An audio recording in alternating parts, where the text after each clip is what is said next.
pong nangyaring ito? Kasi hindi po, they have discounted hindi daw to act of terrorism. At although ayaw naman natin mag-speculate sa ginawang motibo nito, ano po ang nasagap ninyo, binabalita po dyan sa Canada na maaari pong dahilan nitong pangyayari na to? Ito po ba ay dahil dun sa kanyang mental health? Ito na po yun sa pinag-ano pa nila, investigahan pa nila yung motibo ng suspect o yung kasi na-detain na siya, na-charge na siya ng murder, no?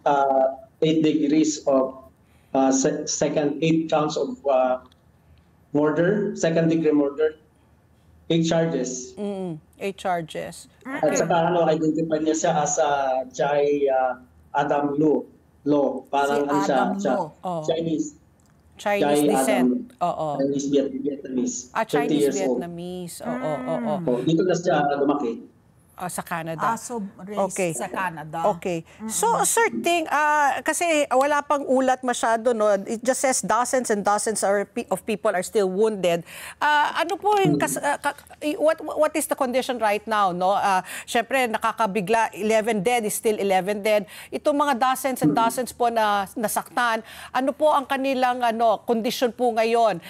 Meron ba tayong nababalita na nakaka-recover or yung mga sugatan, malala po? Baka pwede nyo pong ibigyan kami ng update sa estado nila?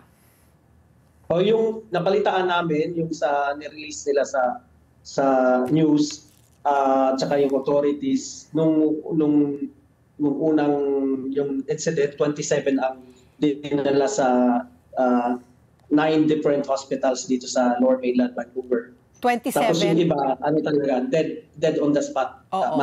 Most of them are like dead on the spot. Yung halos yung 11. Tapos yung sa ngayon, napalitaan natin na may 7 ang lumabas na, pero yung iba patuloy sa nakikipaglaban pa rin sila sa kanilang agaw buhay. So I just want to verify. 27 ang sinabi niyo po ang nasa ospital pa? Ang dinala. Ang dinala. Okay. But 7 have been discharged. Okay.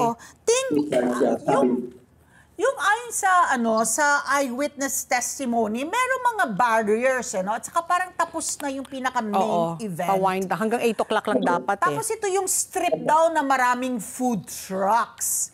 So, doon yung yun yung parang kasi doon sa mga other streets, ibang mga doon yung mga Changi-Changi, tapos yung mga community booths that offer support resources for the Filipino communities.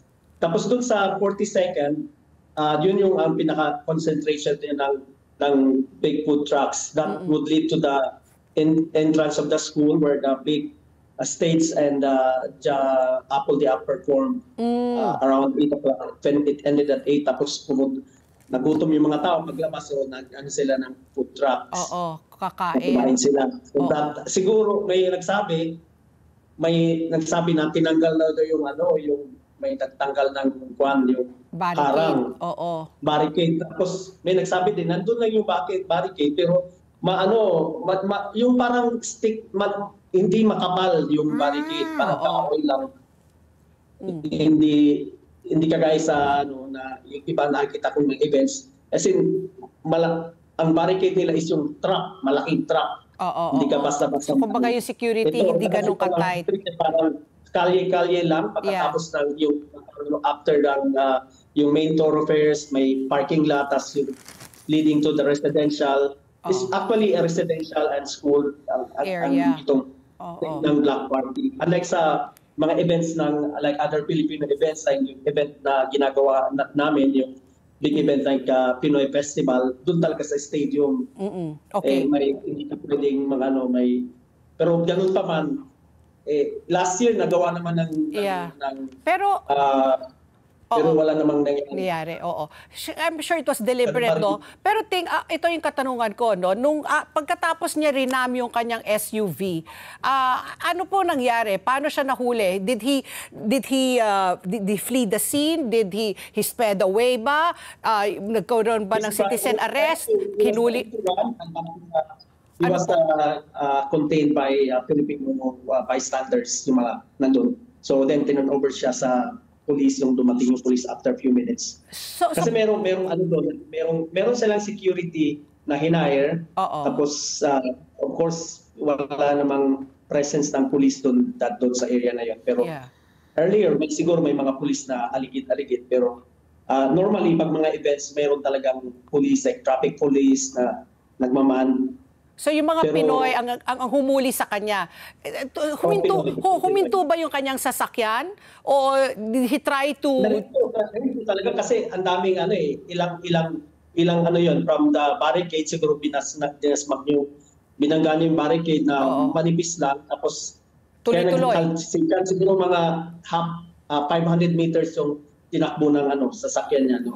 Hanggat sa nahinto yung sasakyan niya. Okay. Kasi UP yung sasakyan niya eh. Oo. Ano ang sentimiento ng King? Sentimiento, yung overall atmosphere, at of course, apart from yung pagdadalamhat. I was there but I was able to leave the place 1 hour before kasi I went to the other like community events ng Filipino.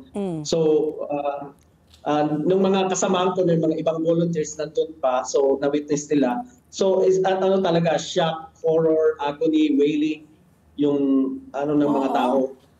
Tapos balisa. Let's get together. Sunday 25. Sunday 25.